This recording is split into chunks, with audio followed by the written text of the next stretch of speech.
नमस्कार, news nation देख रहे हैं आप। मैं हूं आपके साथ अंजीत और वक्त हो गया सुपर सिक्सर का।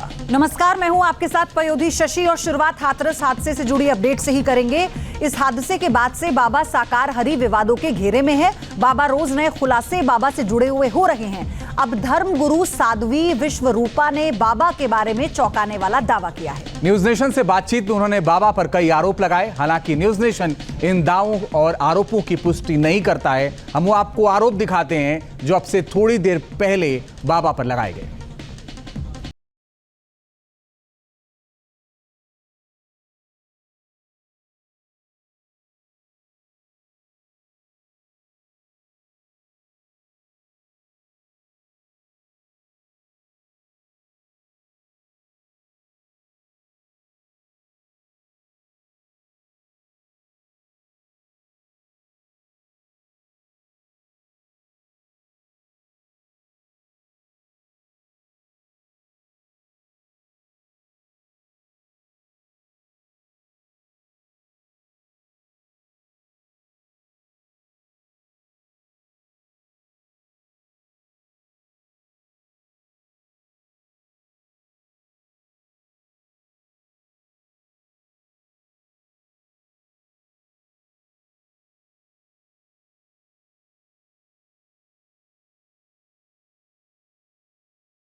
वहाँ क्राउड देखा है जो जिन लोगों ने जान दी है, तो बहुत ज़्यादा शिक्षित भी नहीं है। जैसा हमें देखने में नज़र आ रहा है, वो शिक्षित भी नहीं है, तो वो इतना अच्छे प्रकार से नहीं समझ पाती। जो मैंने कहा मेरी बात मान ली, आपने कहा आपकी बात मान ली। बहुत ज़्यादा सोचने समझने की उनके पास शक्ति नहीं होती है। और दूसरा, चलिए कोई भी आ रहा है व्यक्ति, हर कोई उपाय के लिए आ रहा है, अपने जीवन को सरल करने के लिए आ रहा है। तो यहाँ पे जब हम स्वयंभू बन जाते, जैसे बाबा स्वयंभू, मैंने सुना है वो चक्रधारी बन गए। वो कभी भोले बन जाते थे, कभी वो बजरंग बली को भी अपने आप का नाम देते थे। तो ये बड़ी कमाल की बात है। दुर्भाग्य है ये हमारे धर्म का। साध्वी विश्वरूपा का कहना है कि बाबा साकार हरि जैसे लोग सनातन धर्म को बदनाम करने का काम करते हैं, इसलिए उनके खिलाफ सख्त कार्रवाई होनी चाहिए।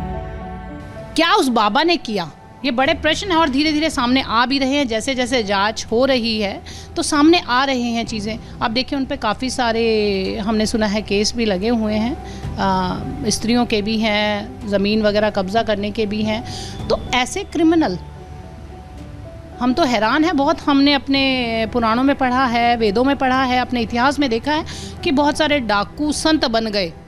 बहुत सारे हृदय परिवर्तन आम बात है, हो सकता है, कोई ऐसा विषय नहीं है कि हृदय परिवर्तन ना हो, परंतु इस प्रकार के कृत्य तो हम अब धीरे धीरे, कलयुग है तो देख ही रहे हैं। साध्वी विश्वरूपा का कहना है कि हाथरस हादसे के लिए बाबा साकार हरि जिम्मेदार है। सबसे बड़ा अगर जो सवालिया निशान है वो बाबा पर है, क्योंकि आज आप मेरे यहाँ आए हैं, मैं कोई आयोजन कर रही हूँ, तो सबसे प्रथम मेरी जिम्मेदारी बनती है कि मेरे आने वाले जो भी भक्तगण हैं या अतिथि हैं, उनका मैं कैसे इंतज़ाम करूँ। ये तो एक बाबा की जिम्मेदारी बनती थी, उनके आयोजकों की जिम्मेदारी बनती थी, और आयोजक भी बाबा ने ही स्थापित किए हुए थे। तो प्रथम तो इस सब के लिए मैं तो सबसे ज़्यादा कहना चाहूँगी कि हम इसे टुकड़ों में ना बांट के, अगर कोई गुनाहगार है